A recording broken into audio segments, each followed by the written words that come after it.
ഗ്രാൻഡായിട്ട് ആഘോഷങ്ങളൊക്കെ തുടങ്ങിയിരിക്കുകയാണ്. അപ്പോൾ ഇന്ന് എന്തൊക്കെയാണ് പ്രധാനപ്പെട്ട അട്രാക്ഷൻസ്? ഒരു വലിയ സർപ്രൈസ് എലമെൻ്റ് അല്ലെങ്കിൽ ഇവിടുത്തെ ആളുകൾ ഏറ്റവും അധികം കാത്തിരിക്കുന്നൊരു പ്രോഗ്രാം കൂടി ഇന്ന് രാത്രി നടക്കാൻ പോവുകയാണ്. അപ്പോൾ എന്തൊക്കെയാണ് ഇന്നത്തെ അട്രാക്ഷൻസ്? ആവണി പൂരങ്ങ് കോൺഫെഡറേഷൻ തമിഴ്നാട് മലയാളീസിന് അറേഞ്ച് ചെയ്യുന്ന പ്രോഗ്രാം ഇത് 20ാം വാർഷികമാണ്. 20 വർഷത്തിന് മുമ്പ് കുറിച്ച് ഓർക്കുമ്പോൾ ഒരു ചെറിയൊരു ഹാളിൽ 300-400 പേര് പങ്കെടുക്കുന്ന ഒരു പ്രോഗ്രാമാണ്. ഇന്ന് ഒരു 8,000-10,000 പേരും കൂടുന്ന ഒരു ആഘോഷമായി മാറിയിരിക്കുകയാണ്. സോ ഇവിടെയുള്ള മലയാളീസിൻ്റെ എല്ലാ വർഷവും മോസ്റ്റ് എവേറ്റഡ് പ്രോഗ്രാമാണ്.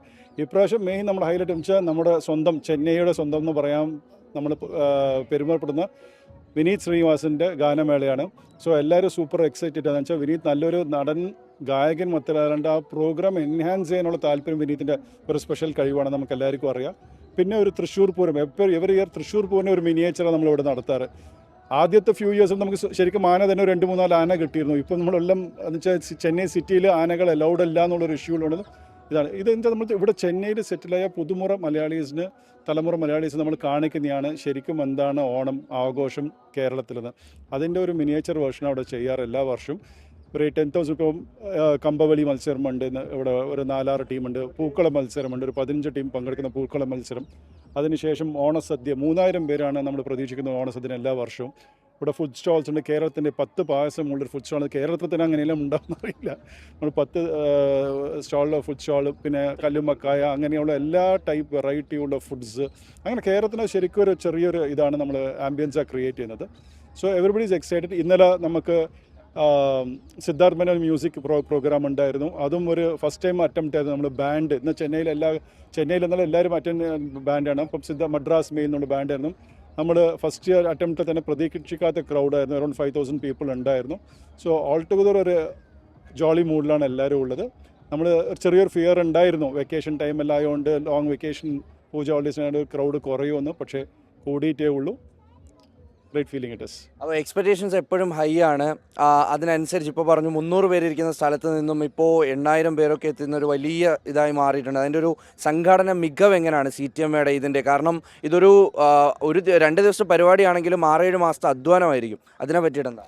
ശരി, നമ്മൾ ഓണത്തിന് മുമ്പേ തന്നെ നമ്മൾ തീരുമാനിക്കും. 3 മാസം മുമ്പേ തന്നെ നമ്മുടെ ടീം തീരുമാനിക്കും എപ്പോഴാണ് ആവണി പൂരം. ഇവിടെ ചെന്നൈയിലെ ഒരു 40-50 ഓണ പ്രോഗ്രാം ഉണ്ടാവും എവറി സൺഡേ. ഓണം കഴിഞ്ഞ് ഓണത്തിന് മുമ്പേ ഒരു വീക്ക് തുടങ്ങി എവറി സൺഡേ ഒരു 3-4 ഓണം പരിപാടി ഉണ്ടാവും. അപ്പോൾ അതിൻ്റെ ഇതാണ് നമ്മൾ ആദ്യം പറയും ആവണിപ്പൂരം ഞാൻ. അത് കഴിഞ്ഞാൽ പിന്നെ ആരും അന്ന് ഒരു മലയാളി ഒരു പ്രോഗ്രാം വെക്കാറില്ല. എല്ലാ മലയാളി കോസ്റ്റ്യൂംസിലും ഇതെല്ലാം കൂടിയിട്ട് വരുന്നൊരു ഫംഗ്ഷന്. ബഡ്ജറ്റ് ഏകദേശം 75 lakhs to 1 crore ആവും. ടുഡേ എന്ന് വെച്ചാൽ ഈ ടൈം ആകുമ്പോൾ മഴ എപ്പോഴും നമുക്ക് ഫിയറാണ്. പലരും നേർച്ച എല്ലാ ആവണിപ്പുറം നേർച്ചയാണ് ചെയ്യാറുള്ളത്. അതുകൊണ്ട് ആ ഒരു ഫിയർ വേണ്ടെന്ന് വെച്ചാൽ നമ്മൾ ക്ലോസ്ഡ് AC ഓഡിറ്റോറിയത്തിലാണ് പോകുന്നത്. ഇന്ന് ചെന്നൈയിൽ അങ്ങനെ ഒരു ഇവൻ്റ് ഇല്ല. So expensive. പക്ഷേ എന്നു വെച്ചാൽ ഇത് മലയാളി കൂട്ടായ്മ പോലെ എങ്ങനെ ഒരു ഗ്രൂപ്പ് ഇത് ഓർഗനൈസ് ചെയ്ത് സക്സസ്ഫുള്ളായി നടത്താൻ എങ്ങനെ ആഗ്രഹിക്കുന്നു, അതേപോലെ വേറെ ഒരു ഗ്രൂപ്പ് ഫൈനാൻഷ്യൽ സപ്പോർട്ട് ചെയ്യാനും ആഗ്രഹിക്കുന്നുണ്ട്. അത് ചെയ്യാറുമുണ്ട്. ഇപ്രാവശ്യം നമുക്ക് ചെന്നൈ പുറത്തുള്ള മലയാളികളും ഗ്ലോബലായിട്ടുള്ള കല്യാൺ ജ്വല്ലേഴ്സ് ആണെങ്കിലും ജോയ് ആലുക്കാസ് ആണെങ്കിലും മലബാർ ഗോൾഡ് അങ്ങനെയുള്ളവരും നമുക്ക് നല്ലൊരു സപ്പോർട്ട് എന്ന് വെച്ചാൽ ഈ പ്രോഗ്രാമിൻ്റെ ക്വാളിറ്റി കഴിഞ്ഞ പ്രാവശ്യം നമ്മൾ ഫ്ലവേഴ്സിൽ ടെലികാസ്റ്റ് ചെയ്യുന്നു. അത് വേൾഡ് ഓവർ റീച്ച് ചെയ്തു. അതിൻ്റെ ഒരു ഇത് ഉണ്ട്, thanks to flowers also.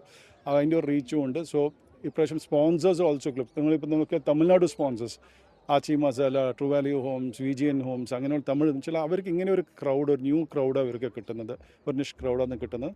So everybody is happy. So every year നമ്മൾ മലയാളീസിനൊപ്പം ഇവിടെയുള്ള ലോക്കൽ ക്രൗഡും സപ്പോർട്ട് ചെയ്യുന്ന ഒരു ഇവൻ്റാണ്. സോ ഇതൊരു കൾച്ചറിൻ്റെ ബ്ലെൻഡ് കൂടിയാണല്ലോ. കാരണം സ്വാഭാവികമായിട്ടും CTM ഇങ്ങനെ ഒരു പരിപാടി നടത്തുമ്പോൾ അവിടെ മലയാളികൾ മാത്രമല്ല വരിക, നമ്മളവിടെ കൂടുതലായിട്ടുള്ള ഇവിടെയുള്ള നമ്മുടെ തമിഴ്നാട്ടുകാരെ കൂടി അങ്ങോട്ട് ക്ഷണിക്കാറുണ്ട്. അതിൻ്റെ അസോസിയേഷൻ ഭാരവാഹികളായിട്ടുള്ള കുറേ പേരുകൾ എത്താറുണ്ട്. അപ്പോൾ ഇതൊരു കൾച്ചർ ബ്ലെൻഡ് കൂടിയല്ലേ? തീർച്ചയായും ആ പേരിൽ തന്നെ നിങ്ങൾക്കത് കാണാം. ആവണി പൂവരങ്ങ മലയാളം. ആവണി എന്ന് പറഞ്ഞാൽ ഇവിടെ ഈ സീസണിൻ്റെ ഒരു ഇതാണ്, അതിൻ്റെ ഒരു ഇതായിട്ടാണ് നമ്മൾ എടുത്തിട്ടുള്ളത്. രണ്ടാമത് തമിഴ് ഫ്രണ്ട്സും ഇപ്പോൾ ഇന്ന് മുഖ്യാതിഥിയായിട്ട് വരാൻ പറഞ്ഞത് നമ്മൾ കേരളത്തിൻ്റെ ശശി തരൂർ സാറും ഗോപിനാഥ് മുത്തുക്കാടുമാണ്. ആര്യ മലയാളി തമിഴ് ആക്ടറാണ്. ആര്യാണ് ഇന്നത്തെ ഒരു മുഖ്യാതിഥി. സോ അങ്ങനെ നമ്മളിവിടെ ഗസ്റ്റ് മിനിസ്റ്റേഴ്സിനെ വിളിക്കുമ്പോഴും അവർ ഈ ഓണം പ്രോഗ്രാമിന് ഓണസദ്യ കേൾക്കുമ്പോൾ ഞാനും വരുന്നുണ്ട്. ഇപ്പോൾ നമ്മൾ ഇടയ്ക്ക് കഴിഞ്ഞ ഒരു 1 month ബാക്ക് ഒരു ഓണസദ്യ നടത്തിയിരുന്നു. തമിഴ് മിനിസ്റ്റേഴ്സും IAS IPS ഓഫീസേഴ്സും എൻജോയ് ചെയ്ത ഒരു ഈവൻ്റ് ആയിരുന്നു. സോ അവരെപ്പോഴും പറയും നിങ്ങൾ ഏത് ഇവൻറ്റിനെ വിളിക്കുന്നത്, ഓണസദ്യക്ക് വിളിക്കുന്നത് നമ്മൾ വരാം. സോ നാളെയും കുറേ തമിഴ് ഫ്രണ്ട്സ് ഉണ്ടാവും നമുക്ക് ഈ 3,000 പേരിൽ. വെച്ചാൽ മലയാളികൾ ഈവനിങ് 5-6 മണിക്ക് എത്തും. ഈ 3,000 ഒരു മെജോറിറ്റി ക്രൗഡും തമിഴന്മാരും ഉണ്ടാവും. അവരും നമ്മളെ ഫുഡ്സ് എൻജോയ് ചെയ്യാറുണ്ട്. അപ്പോൾ തീർച്ചയായും CTMA ഒരു പരിപാടി ഏറ്റെടുത്ത് കഴിഞ്ഞാൽ അതിൽ സ്വാഭാവികമായിട്ടും അതിൽ ആഘോഷമുണ്ടാകും. മാത്രമല്ല ഒരു സാംസ്കാരിക കൂട്ടായ്മ, ഒരു സമന്വയം കൂടി ലക്ഷ്യമിട്ടുകൊണ്ടാണ് CTMAയുടെ എല്ലാ പരിപാടികളും ഈ സാരഥികളൊക്കെയും നടത്താറുള്ളത്. അതെന്നും അങ്ങനെ തന്നെ നിലനിൽക്കട്ടെ എന്നും കൂടി പറയുകയാണ്. ഈ ഓണാഘോഷത്തിനിടയിൽ നിന്നും ക്യാമറമാൻ ശ്രീകാന്ത് ഗൗരീശപട്ടത്തോടൊപ്പം മുഹമ്മദ് റഹീസ്, 24 ചെന്നൈ.